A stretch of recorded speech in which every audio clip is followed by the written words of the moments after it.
My brother tells a story about Gareth Bale because they played in a five-a-side tournament together, and he always reminds me that he was a top goal scorer at the end of that tournament, and not Gareth Bale.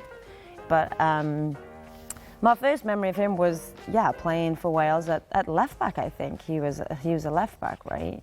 But I think you could always see that Gareth was going to be something special. You know, he was going to be our next kind of Ryan Giggs, you could say.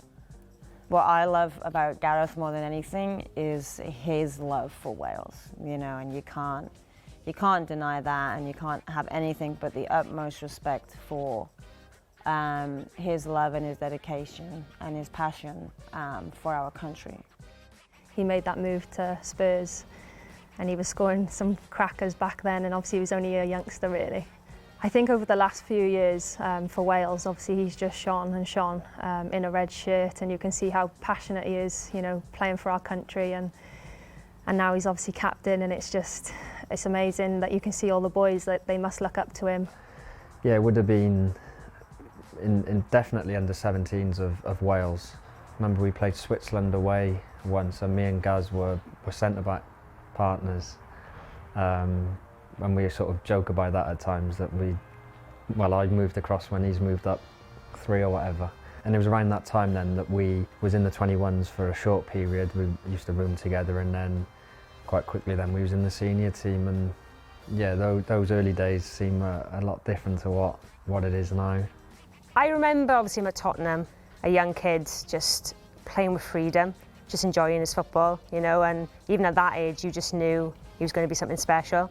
So then to find out, obviously, you don't know, sometimes you're not aware if people are Welsh or not at first.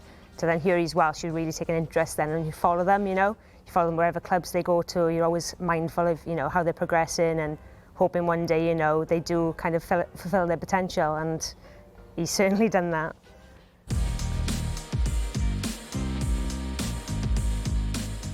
I don't think anybody would have put on their first shirt and thought, I'm going to get to 100 caps.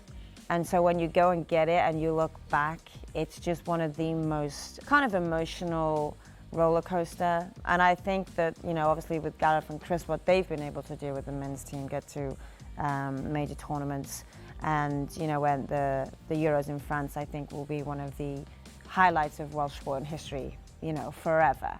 And they were a part of that, you know. So I think it'll be a huge, huge moment for Gareth, and one that he will deserve. Sometimes as footballers, you're programmed into, yes, fantastic, speak about it, and then next week you've got a game and it's sort of all forgotten. Personally for me, it was almost just nice to get it done, because it was constantly being asked, you know, will you do it, when will you do it, and how will you feel, and you didn't really know. But mainly just pride. I think you don't realise until you hit it, until after, you know, the dust settles, and a few weeks after you sit down and you actually look back and think, my God, I've actually played 100 games for my country, and you kind of never really dream of that because it's such a big, you know, big thing to even play 100 games for your country, but it's just an amazing achievement really. I think at the time you're just thinking of the game and you're pretty nervous because eyes are on you more than probably usual, you know, from an individual point of view. So ultimately just nerves, you know, just a little bit more than usual probably, but afterwards you get time to reflect, and I think it's just a proud moment for the people who have helped you along your way, you know, not necessarily yourself. A thank you to them really, and a moment for them to enjoy. I think I was just nervous. And certainly for Gaz, you know, his family still live in Cardiff, so he'll know what it means to them, and when they're in the stadium, you know, watching him, you know, make his 100th appearance, that yeah, he'll know what it means to them. So there'll be a different feeling to when he scored in Champions League finals and stuff like that, but I know how much it means to him to play for Wales, and yeah, he fully deserves everything that's going to come his way.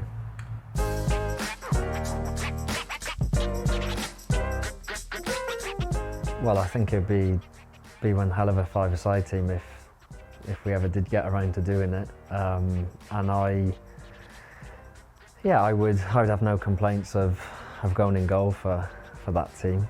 I'm not going to put myself in there because I'll probably get chipped all the time, which means it'll have to be one of the boys. So, sorry, Chris. I'm going to put you in goals so I can keep Gareth out so we can score the goals, and then it's fine. But we can just do, you know, tag in and out. That'll be fine. I'd probably have to go and goal out the way, to be honest.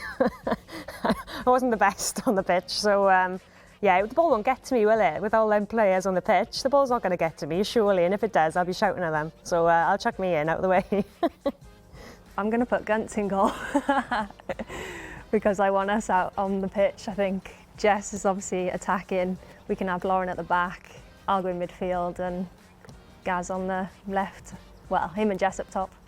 Yeah, we just need Wayne to get a few more, and then yeah, you can pull me back wherever everyone else pushed me, really. But no, it would be a top team, that.